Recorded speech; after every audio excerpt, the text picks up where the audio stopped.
दोस्तों, स्वागत है आप सभी का अपने यूट्यूब चैनल पर। तो आज हम बात करने वाले हैं कि आखिरकार बीजेपी को फरवरी के आखिरी तक उनको नए राष्ट्रीय अध्यक्ष मिल जाएंगे, जो फिलहाल अभी जेपी नड्डा राष्ट्रीय अध्यक्ष है और वो साथ ही साथ देश के स्वास्थ्य मंत्री भी है। आपको बता दूं, बीजेपी को अगले महीने या इसी महीने के लास्ट या मार्च के फर्स्ट वीक में उनको नया राष्ट्रीय अध्यक्ष मिल जाएगा। रेस में कई नाम है, लेकिन 3 नाम सबसे ऊपर है और आज हम आपको बताने वाले हैं कि आखिरकार बीजेपी के अंदर राष्ट्रीय अध्यक्ष का नियुक्ति कैसे होता है। जी हाँ, चैनल पे नए हैं तो चैनल को सब्सक्राइब कर लीजिए। तो आपको बता दूं, बीजेपी के राष्ट्रीय अध्यक्ष जो वर्तमान में जेपी नड्डा है, उनका कार्यकाल बचे कुछ दिन रह गए, यानी कुछ ही समय रह गए, लेकिन बीजेपी जेपी नड्डा को कंटिन्यू नहीं किया जाएगा। ये उसी दिन तय हो गया था जिस दिन मोदी सरकार के तीसरे कार्यकाल में उन्हें स्वास्थ्य मंत्री बनाया गया। तो उसी दिन तय हो गया था कि अब जब तक ये इनका कार्यकाल है जेपी नड्डा का, तभी तक ये राष्ट्रीय अध्यक्ष होंगे। उनके बाद किसी और नाम पर मुहर लगाया जाएगा। आपको बता दूं, बीजेपी के राष्ट्रीय अध्यक्ष जेपी नड्डा जो है का कार्यकाल आखिरी के कुछ दिन बचे हुए हैं और अगले महीने बीजेपी की कमान नए हाथों में जा सकती है। फिलहाल प्रदेश अध्यक्षों की चुनाव जो है वो प्रक्रिया जारी है। बीजेपी के अंदर पहले 18 राज्यों में या पूरे देश में जितने राज्य हैं, उन सभी राज्यों में प्रदेश अध्यक्ष का चुनाव होता है और इसकी प्रक्रिया अभी चालू है और इसके ठीक बाद राष्ट्रीय अध्यक्ष जो है वो चुन लिया जाएगा। नड्डा के बाद किसे बीजेपी की कमान मिलेगी, इस बात को लेकर के तरह तरह के कयास लगाए जा रहे हैं। बीजेपी के राष्ट्रीय अध्यक्ष चुनाव और कितना अहम होता है, ये आपको आज हम बताने वाले हैं। तो जेपी नड्डा 5 साल से बीजेपी के राष्ट्रीय अध्यक्ष है और फिलहाल में वो देश के स्वास्थ्य मंत्री भी है। आपको बता दूं, 2019 में अमित शाह के गृह मंत्री बनते ही जेपी नड्डा को कार्यकारी राष्ट्रीय अध्यक्ष बनाया गया था। 6 महीने के बाद 20 जनवरी 2020 को सर्वसहमति से जेपी नड्डा को राष्ट्रीय अध्यक्ष चुन लिया गया था। नड्डा का कार्यकाल जनवरी 2023 में खत्म होना था, लेकिन इसे 2024 लोकसभा चुनाव तक बढ़ा दिया गया था। यानी लोकसभा चुनाव से पहले ही जेपी नड्डा का कार्यकाल खत्म होना था, लेकिन उसे एक्सटेंशन दिया गया था, बढ़ाया गया था। लोकसभा चुनाव के बाद जेपी नड्डा कैबिनेट मंत्री बन गए हैं। फिर महाराष्ट्र, हरियाणा जैसे राज्यों में के कारण नए अध्यक्ष का चुनाव नहीं हो पाया था। अब जब 8 महीने तक देश के अंदर किसी भी राज्यों में कोई चुनाव नहीं है, तो इसी बीच बीजेपी अपने राष्ट्रीय अध्यक्ष का चुनाव करेगा और उसका पूरा प्रक्रिया करवाएगा। आपको बता दूं, बीजेपी के संविधान के मुताबिक राष्ट्रीय अध्यक्ष का चुनाव तभी कराया जा सकता है जब देश के कम से कम आधे राज्यों के प्रदेश अध्यक्ष का चुनाव हो जाए। तो 18 राज्यों का बीजेपी जो है वो प्रदेश अध्यक्षों का चुनाव करवा रहा है। फरवरी के आखिरी तक 18 राज्यों के प्रदेश अध्यक्षों के चयन की प्रक्रिया पूरी होते ही जो है राष्ट्रीय अध्यक्ष के लिए कार्यक्रम घोषित कर दिए जाएंगे। उसके बाद राष्ट्रीय अध्यक्ष चुना जाएगा। बीजेपी के संविधान के मुताबिक बात करें तो कोई व्यक्ति लगातार 2 टर्म के लिए अध्यक्ष चुना जाता है, लेकिन रिपोर्ट के मुताबिक बीजेपी नड्डा की जगह अब नए अध्यक्षों की नियुक्ति करेगी। अब इस राष्ट्रीय अध्यक्ष की नियुक्ति में संघ ने अपनी पसंद और के हिसाब से और किसे राष्ट्रीय अध्यक्ष बनना चाहिए, उन्होंने उसकी योग्यता और जरूरी बताया है। आपको बता दूं, 11 अगस्त 2024 की शाम रक्षा मंत्री राजनाथ सिंह और बीजेपी के पूर्व राष्ट्रीय राजनाथ सिंह के घर एक मीटिंग हुई थी और इस मीटिंग में गृह मंत्री अमित शाह, बीजेपी अध्यक्ष जेपी नड्डा और फिलहाल वर्तमान में स्वास्थ्य मंत्री जेपी नड्डा भी शामिल हुए थे। और आरएसएस के दूसरे नंबर के नेता यानी सर्वकारवा दत्तात्रेय होसबोले भी और बीजेपी और संघ के बीच तालमेल बना के रखने वाले ज्वाइंट सेक्रेटरी अरुण कुमार भी इस बैठक में मौजूद थे। करीब 5 घंटे तक चली इस बैठक में साफ कर दिया गया कि बीजेपी के राष्ट्रीय अध्यक्ष का चुनाव संघ के सलाह पर ही किया जाएगा। द हिंदू के मुताबिक, सूत्रों के मुताबिक लिखा गया है कि संघ चाहता है कि ऐसे मजबूत नेता चुने जो बीजेपी के राष्ट्रीय अध्यक्ष बने, जो संगठन की जरूरतों को पूरा कर सके। वहीं बीजेपी हाईकमान का मानना है कि उनके और बीजेपी के बीच पहले की तरह समन्वय बना रहे, यानी बीजेपी आलाकमान चाहता है कि आरएसएस और बीजेपी के बीच में पहले की तरह समन्वय बना रहे, ऐसे नेता को राष्ट्रीय अध्यक्ष बनाया जाए। संघ ने बीजेपी आलाकमान को नए अध्यक्ष की कुछ जरूरी योग्यताओं के बारे में बताया है। हालांकि इनका खुलासा अभी नहीं हो पाया है, लेकिन कुछ जरूरी योग्यताएं बताया गया है जो उस नेता के पास होना चाहिए जो राष्ट्रीय अध्यक्ष बनेंगे। आमतौर पर संघ चाहता है, आमतौर पर संघ जो है अध्यक्ष के लिए नाम नहीं सुझाता है, वो बीजेपी की ओर से चुने गए नामों पर सहमति जताता है। आमतौर पर बीजेपी आरएसएस जो है वो किसी राष्ट्रीय नेताओं का राष्ट्रीय अध्यक्ष के लिए नाम नहीं सुझाव देता है, लेकिन वो सहमति जरूर जताता है कि ये सही है, या असहमति भी जता सकते हैं। तो आपको बता दूं, इस बार जो कयास लगाया जा रहा है कि बीजेपी के जो राष्ट्रीय अध्यक्ष होगा वो दक्षिण भारत से हो सकता है। आपको बता दूं, अगले तीन साल में 5 दक्षिणी प्रदेशों तमिलनाडु, केरल, पुदुचेरी, कर्नाटक और तेलंगाना में चुनाव होना है। और बीजेपी उत्तर भारत में सेचुरेटेड स्थिति में, यानी उत्तर भारत में अच्छी स्थिति में है, लेकिन वो दक्षिण भारत में उनका स्कोप उतना खासा दिख नहीं रहा है। तो ऐसे में कयास लग रहा है कि शायद इस बार जो राष्ट्रीय अध्यक्ष होगा वो दक्षिण भारत से हो सकता है। कयास लग रहे हैं कि दक्षिण भारत के किसी नेता को अगला राष्ट्रीय अध्यक्ष चुना जा सकता है। बीजेपी का फोकस भी दक्षिण के राज्यों पर ज्यादा है। पूर्वोत्तर राज्यों में तो अच्छा खासा कर ही रहे हैं, लेकिन दक्षिण के राज्यों में उनका फोकस उतना ज्यादा नहीं है, लेकिन अब उन्होंने फोकस बढ़ा दिया है।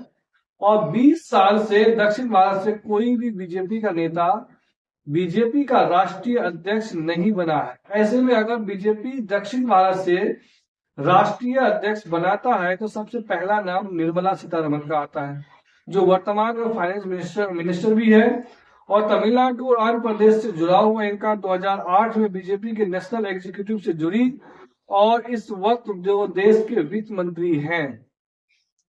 दूसरे नंबर पे दग्गू भारती पुरंदेश्वरी है, जो दक्षिण की सुषमा नाम से मशहूर है, यानी सुषमा स्वराज के नाम से मशहूर है। 2015 में बीजेपी के महिला मोर्चा की प्रभारी बनी और 2023 में आंध्र प्रदेश की बीजेपी की अध्यक्ष बनी है।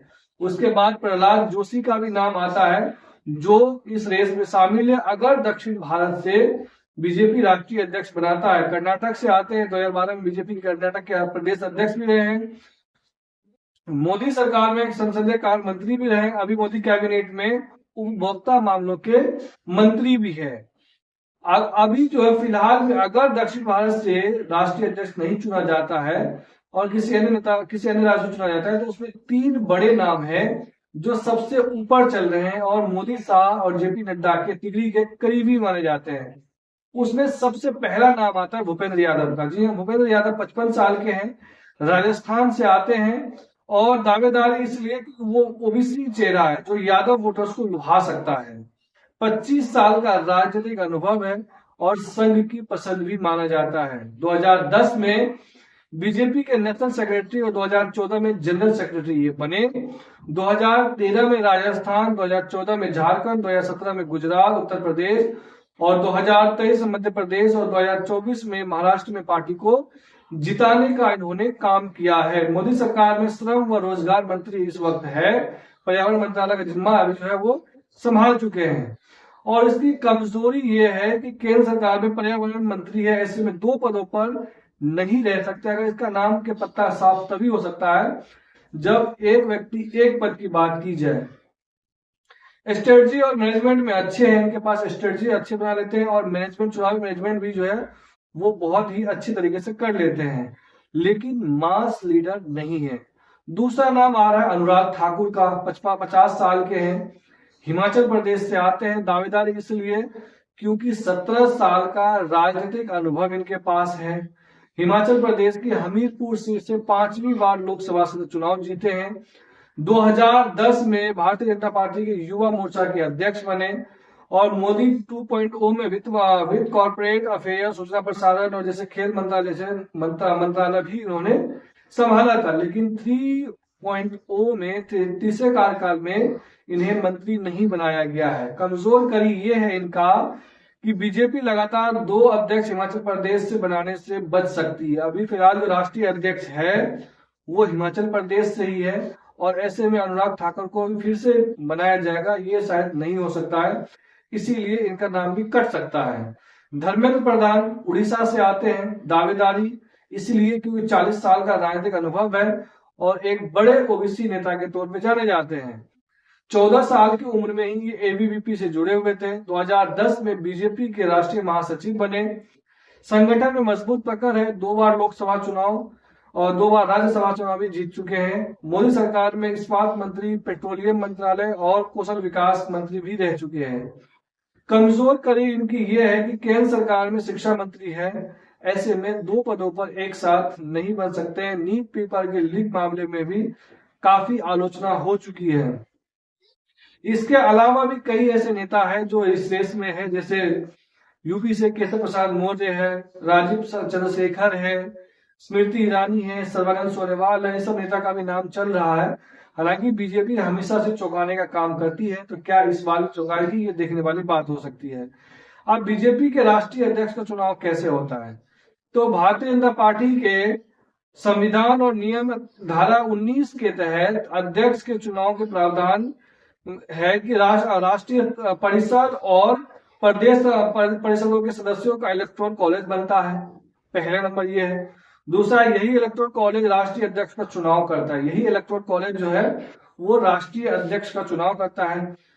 चुनाव पार्टी के राष्ट्रीय कार्यकारिणी बनाए गए नियमों के तहत होता है। राष्ट्रीय कार्यकारिणी में जो नियम बनाए जाते हैं उसके तहत होता है। चुनाव के लिए नॉमिनेशन फॉर्म भरना जरूरी होता है। कम से कम 15 साल तक पार्टी का प्राथमिक सदस्यता हो, ऐसे व्यक्ति को ही राष्ट्रीय अध्यक्ष बनाया जाता है। इलेक्टोरल कॉलेज में कम से कम 20 सदस्य उनके प्रस्तावक हो, यानी अगर आप राष्ट्रीय अध्यक्ष का चुनाव लड़ना चाहते हैं तो आपके पास जो इलेक्टोरल सदस्य है उनका कम से कम 20 सदस्य आपके पास होना चाहिए। और ये प्रस्ताव कम से कम 5 ऐसे राज्यों से है जहां राष्ट्रीय परिषद के चुनाव हो चुके हों, यानी जो राष्ट्रीय ऐसे राज्यों से होना चाहिए जहां पर राष्ट्रीय परिषद का चुनाव बिल्कुल खत्म हो चुका हो। प्रस्तावक पर उम्मीदवार का दस्तखत जरूरी होना है। नॉमिनेशन के बाद वोटिंग होती है। इसके बाद काउंटिंग के लिए बैलेट बॉक्स को दिल्ली लाया जाता है। तमाम राज्यों में वोटिंग होती है, उसके बाद दिल्ली लाया जाता है। बीजेपी के संविधान और नियम धारा 20 के मुताबिक कोई पात्र सदस्य 3-3 साल से लगातार 2 कार्यकाल यानी लगातार 6 साल तक अध्यक्ष रहता है तो रह सकता है। ये रहता नहीं, रह सकता है, यानी लगातार 3-3 साल के, यानी बीजेपी के जो राष्ट्रीय अध्यक्ष का कार्यकाल होता है वो 3 साल का होता है। तो ऐसे में जेपी नड्डा 6 साल तो हो चुके हैं उनका, तो अब वो शायद नहीं रह सकते हैं। बीजेपी के लिए अध्यक्ष की वोटिंग कभी नहीं हुई है अभी तक। अगर बात करें तो अध्यक्ष के लिए वोटिंग अभी तक हुई नहीं है। हर बार अध्यक्ष जो है वो निर्विरोध चुना गया है, नॉमिनेशन फॉर्म भरता है और वोटिंग के से पहले ही अध्यक्ष जो है वो चुन लिया है। क्योंकि अगर कोई दूसरा सदस्य होगा तभी तो वोटिंग होगी, जब दूसरा कोई सदस्य है ही नहीं तो फिर वोटिंग कहां से हो पाएगी। सरल शब्दों में कहें तो राष्ट्रीय अध्यक्ष के लिए आज तक कभी चुनाव हुआ ही नहीं है बीजेपी के अंदर। बीजेपी में इसे आंतरिक लोकतंत्र या फिर आम सहमति का नाम दिया जाता है। हालांकि 2013 में राष्ट्रीय अध्यक्ष का चुनाव की नौबत आते आते रह गया था। दरअसल तब नितिन गडकरी पार्टी अध्यक्ष थे, वे दूसरी बार अध्यक्ष बनने वाले थे। इसके लिए बीजेपी ने अपने संविधान में बदलाव भी किए थे। इस बीच बीजेपी नेता यशवंत सिन्हा ने नॉमिनेशन फॉर्म ले लिया था। अब जो यशवंत सिन्हा थे उन्होंने कहा कि मैं राष्ट्रीय अध्यक्ष बनना चाहता हूं, इसीलिए मैं फॉर्म भरूंगा। इससे पार्टी में हड़कंप मच गया था। लेकिन जब गडकरी ने अध्यक्ष बनने की अनिच्छा जताई तब पीछे हट गया, यानी जैसे ही फॉर्म लिया तो गडकरी ने कहा कि अब मैं अध्यक्ष बनना नहीं चाहता हूं। इसके बाद राजनाथ सिंह को बीजेपी का राष्ट्रीय अध्यक्ष बनाया गया था। अध्यक्ष चुनते ही अपनी टीम बड़े फैसले के लिए स्वतंत्र हो जाती है, यानी अध्यक्ष जैसे बनते हैं तो वो संगठन में बड़े फैसले ले सकते हैं, अपनी टीम बना सकते हैं। किसे रखना है किसे नहीं रखना है वो उनके ऊपर डिपेंड करता है। तो ये था कुल मिला के बीजेपी के राष्ट्रीय अध्यक्ष चुनाव ऐसे होता है। वीडियो अच्छी लगी हो तो चैनल को जरूर सब्सक्राइब कर ले और आप कमेंट में बता सकते हैं कि बीजेपी का अगला राष्ट्रीय अध्यक्ष कौन हो सकता है। धन्यवाद।